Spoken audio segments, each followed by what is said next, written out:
Hello, it's Sadie. I wanted to come on and do a quick part 2 of how to connect with your guides for beginners. Thank you guys for the feedback. I wasn't expecting everybody to make comments and stuff because I know that we're all at different levels. Some are beginning and some are at an advanced level, and so thank you, Agni, again for the suggestion. A couple things I wanted to bring through just from the comments that people left, because I think it's important to also mention. So number one, Sandy Flo, thank you so much for your comment, because you pinned it on the head. When you start connecting with guides, it is important to understand that. And again, this is why I said spiritual protection is important, because not every guide that you work with is of integrity. Not every guide that you work with may be of the light. And so, which means that not all the information that you receive is going to be accurate or correct or in your highest good. So it is so important to, when you are working with guides, angels, whatever, okay, to really continuously ask them until there is trust, until you really, really trust and have discerned the energy. Ask them if the information that they're giving you is of your highest good, okay? It's very, very important. The other thing is that it's also important when you're beginning to work with guides and beginning to connect, that you are always coming from a place of love.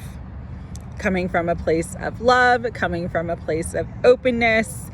That is really important too, because your energy will influence and kind of determine the overall interaction that you receive as well.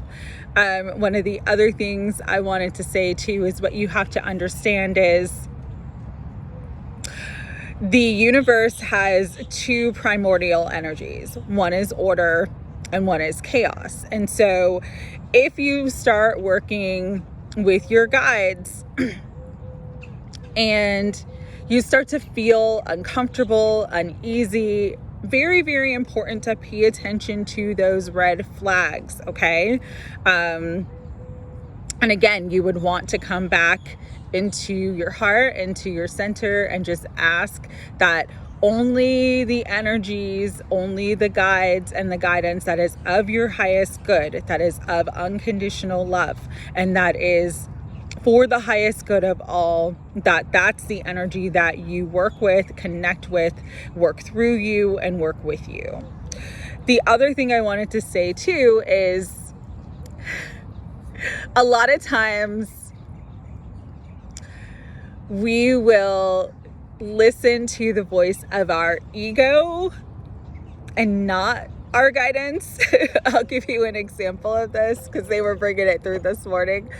So say you find out your person cheats on you or something like that, and you're upset and you're asking for guidance of what to do. And you get an idea in your head to go out and like smash up their car and slash their tires. That is not angelic guidance. That is not guidance of high unconditional love, okay?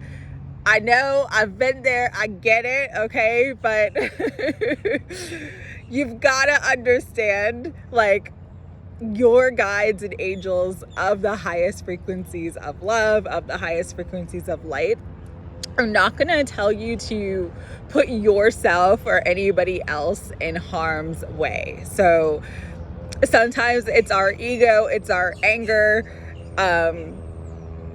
We'll listen to that voice instead of the voice of our guidance. So it's just really important to be able to decipher and know the difference between the two, okay?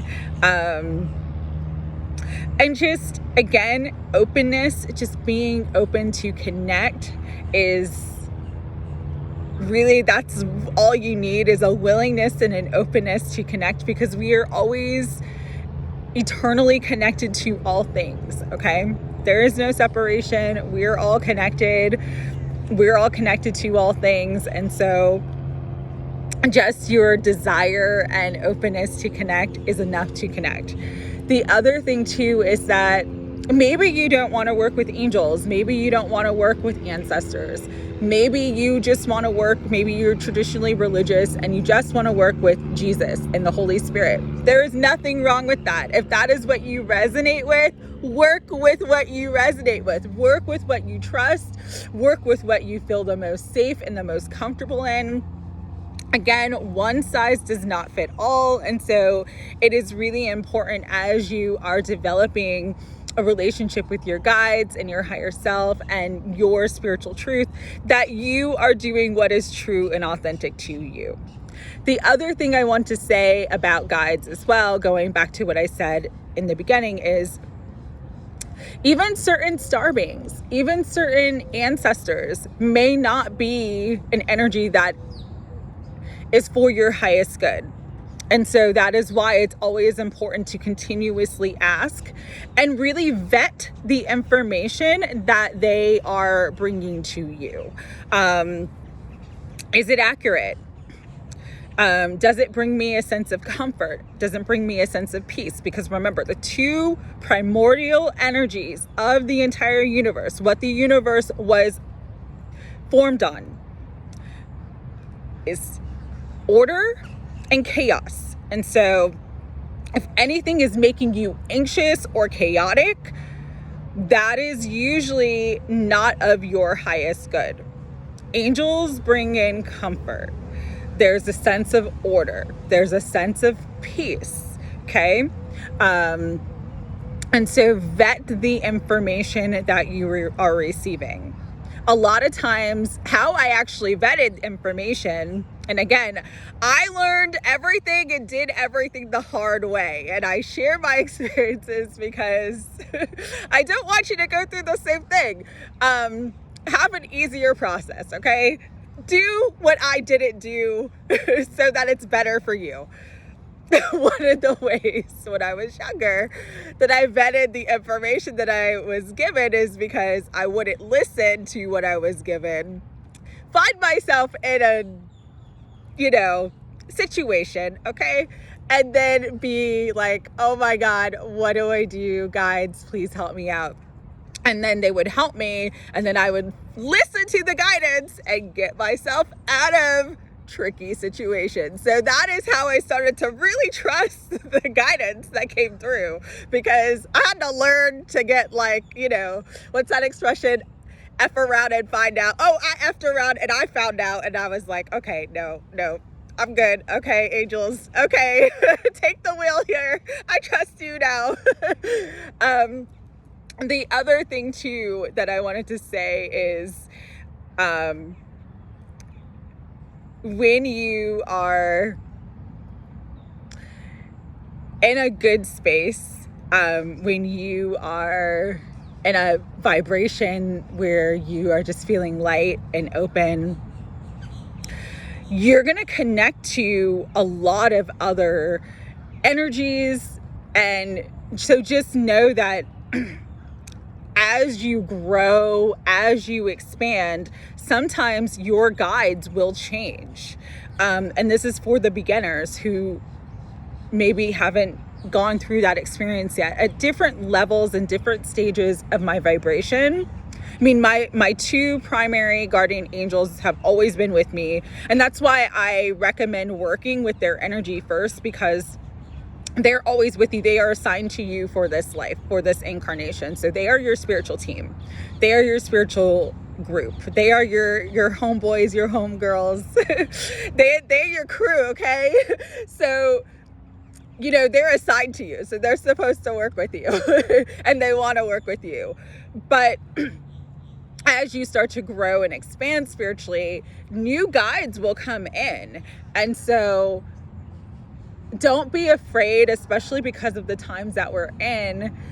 We are in times of accelerated ascension, accelerated expansion of our spiritual growth, of the spiritual human template that we are all about to embody, really merging with our higher selves so that we can create 5D and beyond. And so don't be nervous when you start to raise your vibration, and that other guides are going to come through and want to work with you, want to give you guidance, want to give you assistance. Again, vet their information.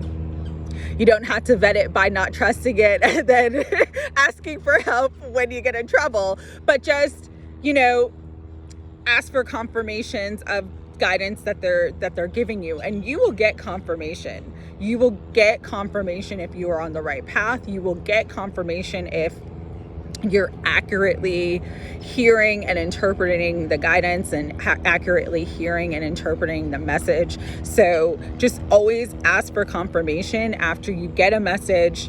That will help you to kind of trust it more and trust yourself more as you're developing and going through that process. And anything else that I wanted to bring through quickly, just have fun with it. The one thing, and the reason why it took me so long too, because earlier on my spiritual journey, I really only asked when I was like in a situation or having trouble with something or wanting help with something. I would only pray and connect with my guides when there was an issue.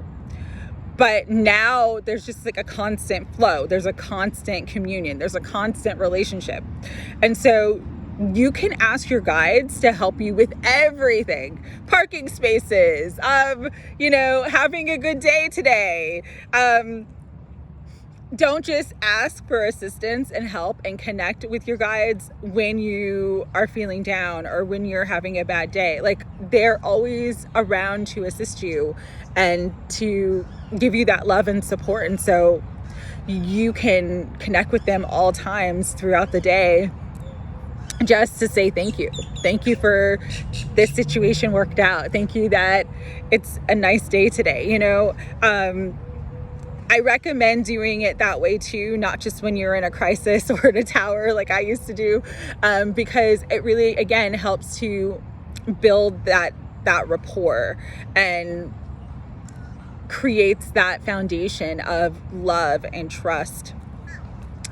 And the other thing I wanted to say is that when you're working with your guides, you can also ask your guides to connect with other people's guides. So say there is a relationship or a situation that's troubling you, something that needs healing, you can ask your guides. Now, you can never usurp someone else's free will. There are, you can say, rules and laws of the universe, and that's going to bite you, okay?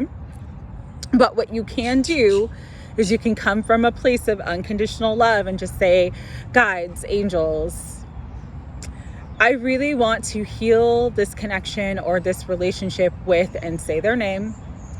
If it is for the highest of good, show me a sign that it's a good time for me to reach out, or show me a sign that, this connection can be healed, it can be salvaged. Show me a sign that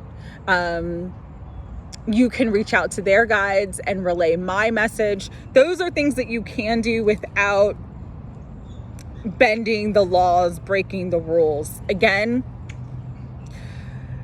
sometimes our ego wants things that our soul and our guides and our higher self are not in alignment with. And so understanding how to decipher between the two and really use your discernment, because sometimes, we want something or someone that is actually not for our highest of good. And so usually when there are situations like that, there will be blocks. One thing I always say to my guides too, if I'm not sure about a person or a situation, is I pray to them and say, listen, I really want this job, I really want this relationship, whatever, to work out. But if it is not of my highest good, block it from me. And I swear, within days, that situation usually ends, that situation usually falls off, that person stays away, because they want your highest good too. And so when you are in alignment with your highest good, with your highest truth, your guides are always going to help to keep you in that alignment. And, you know, if you're not ready for that prayer, don't say it, because sometimes the ego, again, is not ready to let go of things or people or situations that our soul knows it's time to let go of. But it is a very, very helpful prayer and request to your guides if you want to block yourself from having experiences that are not of your highest good. Okay, if this is not my lesson to learn at this time, please block it from me. They will intervene on your behalf and block you from the things that can cause you harm. All right, I think that's all I wanted to bring through. Again, if you have any other questions or suggestions, I'll do my best to answer from my level of consciousness and from my experience. But I'm sending you my love, and I hope that everyone has a blessed day. Take care.